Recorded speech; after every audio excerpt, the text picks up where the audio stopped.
오늘 본 말씀은 주전 8세기경, 지금부터 한 2000여 년 전, 훨씬 더 그 이전에 나라를 잃고 바벨론의 포로로 끌려가서 유배 생활하였던 유대 백성들에게 주시는 하나님의 말씀입니다.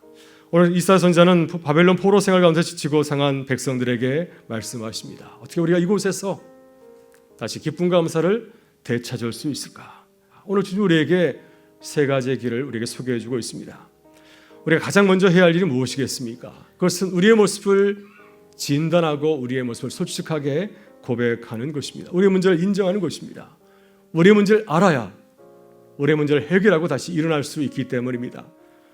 이사야 선지자가 바벨론에서 포로 생활하는 유대 백성을 바라보면서 단식한 이유는 그들의 삶이 여전히 변하지 않았기 때문입니다. 그들이 바벨론 포로의 신세로 전락한 이유가 무엇입니까? 하나님의 백성이면서 왜 그들이 나라를 잃고 포로로 끌려와서 이 바벨론에서 힘들게 살아가고 있는 것일까요?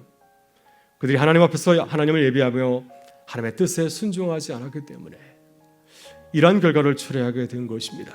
다만 우리가 목마름의 원인을 깨달았다면 무엇을 해야 될까요? 우리는 하나님을 바라보고 나아가야 됩니다. 왜냐하면 하나님만이 우리의 목마름의 문제를 해결할 수 있는 유일한 분이시기 때문입니다. 그러나 바벨론 포로 생활을 했던 유대 백성은 목마름을 느끼면서 유배지에 살아가면서도 하나님께 나오질 못하였습니다. 이사야 선지자 하나님을 우리에게 소개하고 있습니다. 하나님은 어떤 분이신가요? 1절에서 하나님을 이렇게 소개하고 있습니다. 오라 너희 모든 목마른 자들아 물로 나와라. 돈 없는 자도 나와라. 너희는 와서 사 먹되 돈 없이 값 없이 와서 포도주와 젖을 사라. 하나님은 우리에게 어떤 대가도 바라지 않습니다. 모든 사람들이 거기 오기를 바라고 값 없이 나누는 말씀하고 있습니다. 2절에서 이사야는 하나님을 이렇게 소개하며 증거하고 있습니다. 너희가 어찌하여 양식이 아닌 것을 위하여 은을 달아주며 배부르게 하지 못할 것을 위하여 수고하느냐? 너희는 듣고 들을지어다.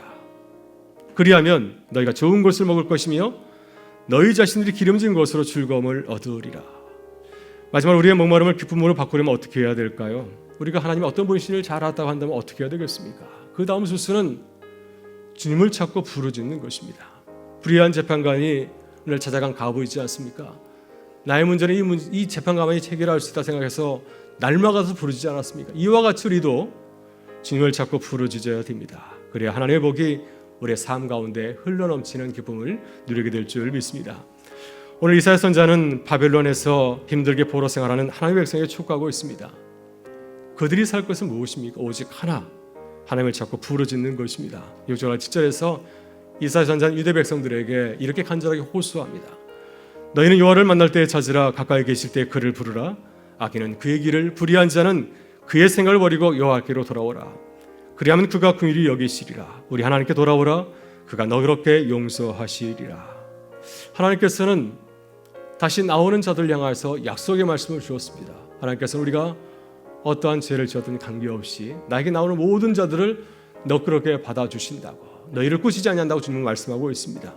그래서 이제 우리는 다시 깨닫고 돌아서야 됩니다. 다시 주 안에서 시작해야 될 줄 믿습니다. 나를 겸손하게 내려놓고 주님 옆에 나아가야 됩니다. 새롭게 주님을 자꾸 부르짖어야 되고요. 날마다 주님과 교제하는, 말씀과 기도로 주님과 교제하는 삶을 살아가야 될 줄 믿습니다. 그럴 때 주님께서 주시는 놀라운 회복과 기쁨을 날마다 누리게 될 줄 믿습니다.